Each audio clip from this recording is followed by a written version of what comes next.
What makes a poem a poem? The Red Wheelbarrow by William Carlos Williams. So much depends upon a red wheelbarrow glazed with rainwater beside the white chickens. Some of the characteristics that we learned about through this poem are structure, which is how a poem is organized, what the poem looks like. The lines, which are a row with a group of words, and stanzas, a group of lines divided by space. For example, one sentence is broken into 4 stanzas in this poem, and there's 2 lines for each stanza.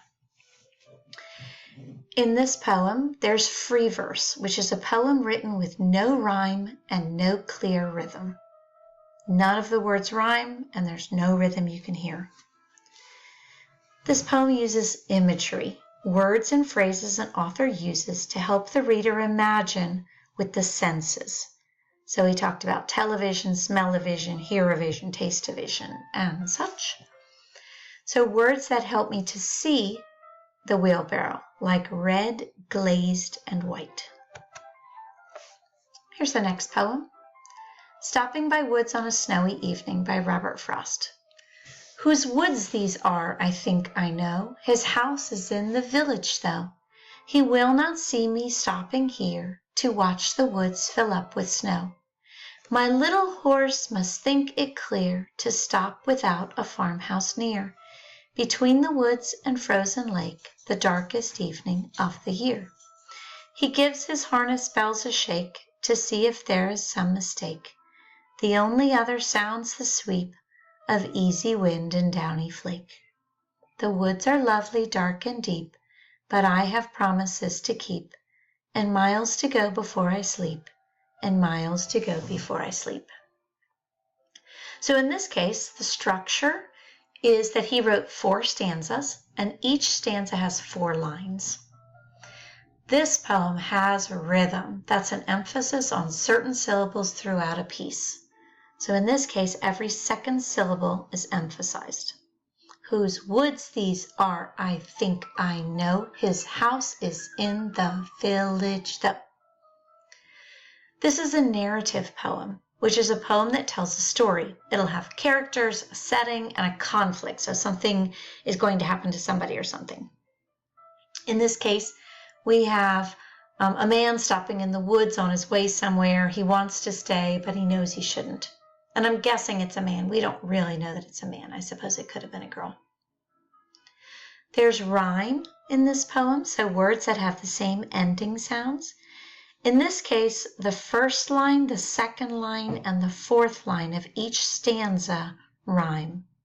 Know, though, snow, queer, near, year, shake, mistake, flake, deep, keep, sleep. There's repetition.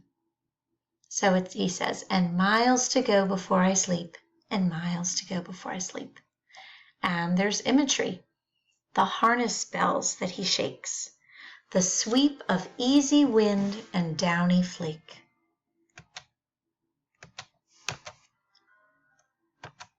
Here's my next poem, Dog by Valerie Worth.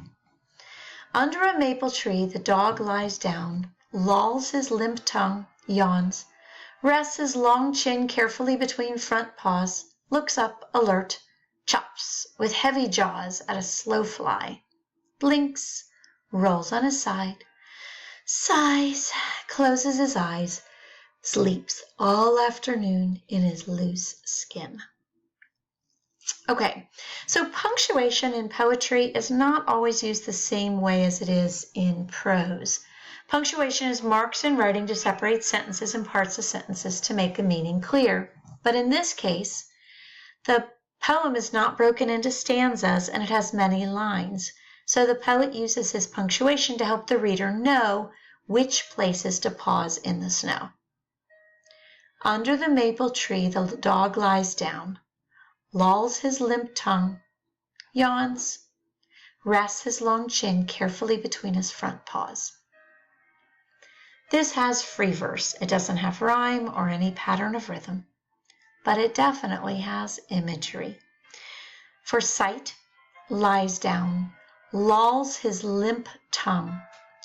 rests his long chin carefully between his front paws. I can picture that. How about you? And then sound. Yawns, chops, sighs.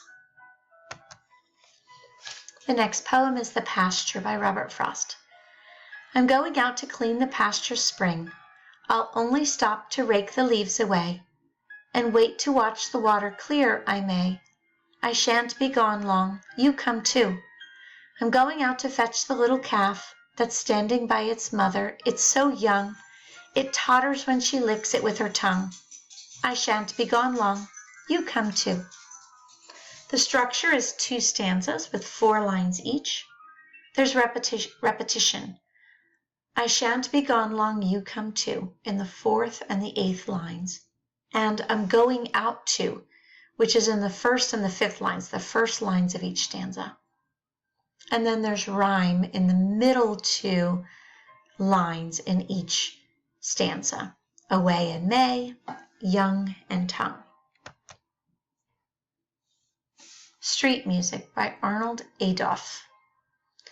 This city, the always noise grinding up from the subways underground, slamming from bus tires and taxi horns and engines of cars and trucks in all vocabularies of clash, flash, screeching, hot metal language combinations. As planes overhead roar an orchestra of rolling drums and battle blasts assaulting my ears with the always noise of this city. Street Music.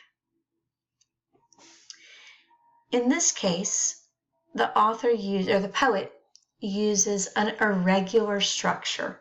Ir means not, regular means normal, so it's not normal. There's not really lines or stanzas. Words are written in all kinds of ways. They're spaced apart. There's no recognizable stanzas or lines. In this case, he uses onomatopoeia. One of my favorite words, say onomatopoeia. Those are words that imitate sounds, like grinding. Almost sounds like it's grinding, doesn't it? Clash, screeching, roar, blasts. And there's metaphor, which is a comparison that suggests one thing is the same as another. So he says hot metal language. So he's comparing language, which is what you hear, to hot metal, which burns. And he says planes overhead roar an orchestra of rolling drums. So he's comparing the sound of airplanes to the drums of an orchestra. And then The Apple by S.C. Rigg. In this case, the structure is it's a concrete poem, so words are written in the shape of what the poem is about. Jack describes the Apple poem as, the words make the shape of the thing that the poem is about. It uses imagery. For sight, it has stem, red, yellow, and green. For sound, it has crunchy. For taste, it has juicy, delicious, yum, and yuck. It has repetition. Apple, yum, juicy, crunchy, red, yellow, green, delicious, yum, and yuck.